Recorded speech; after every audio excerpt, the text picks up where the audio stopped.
Alright guys, new in this video just says a journal entry for my vintage toys and collectibles. Alright, this is a new toy I just acquired. This is a vintage 1960s Russian made wind up. They call it a bus stop. Okay, they had a exactly similar one that was a small train, and I haven't acquired that one yet, but this one is the bus stop, and I kind of like this one better than the train, to tell you the truth. There's a lot of action going on in this. So what you have here is you got four of these little buses. Okay, there's four of them,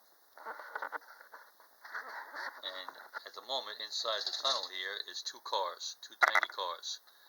Now this thing is a tiny toy. Okay, it's only 9 inches in length and about 6 inches in width. Okay, it's tiny. It's all tin. This thing took a lot of time and effort to put together, to come up with the idea, and to assemble it. And these tin plate toys were the thing before plastic came in.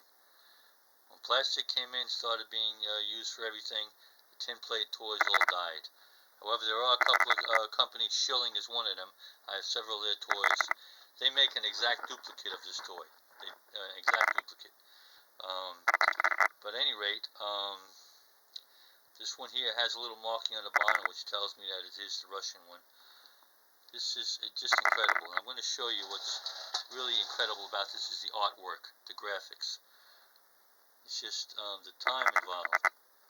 When it's panned all the way around, you're going to see. Now, the bottom line is, they did not have to do this. Okay? A toy for a kid, you didn't have to do all these incredible graphics. The kid would have loved it just the same. But they took the time to make graphics like this all the way around the entire thing. Every side has graphics. There's nothing blank about it. Okay? Even the little gas stations here.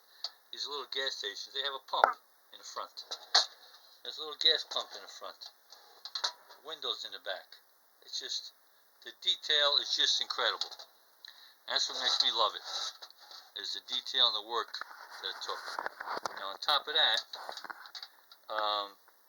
you got to see this thing work now. I'm going to wind it up in the port.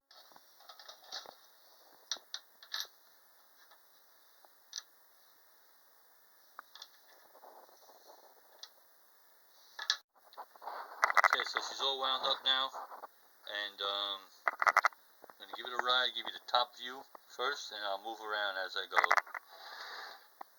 think you're all going to like this little thing.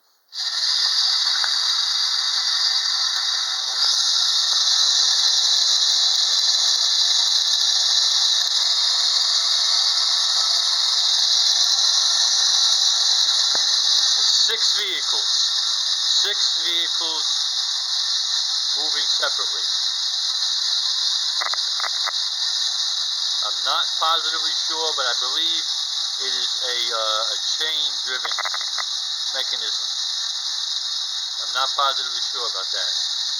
But how awesome is this little tiny toy? Come on. You're a mechanic. You know what it takes to put things together and come up with ideas. You gotta love this toy. It makes me laugh. It's definitely one of my favorites. I can see a little boy sitting at a table watching this toy for hours, just fascinated by it. And I know I would when I was a little boy, but I never had nothing like this, that's for sure. Anyway, just wanted to share this with you guys. I thought it was really special. Again, Russian made, and I think I started around 1950s to 1960. This particular one, and they have very similar ones. Like I said, they have a train, which is two trains, one on each circle going around. And the last thing I want to say is that this was in my previous videos, the four-way tunnel that I make for my figure 8. I had originally mentioned to you that I was inspired by a Russian toy. This is it.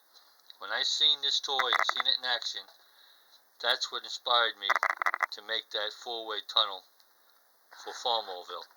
So, man, if you're watching this and you haven't seen that yet, go back on my videos and you can see the whole thing.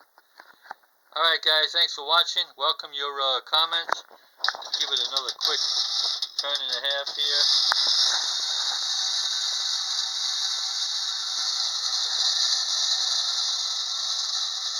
That's the story, guys.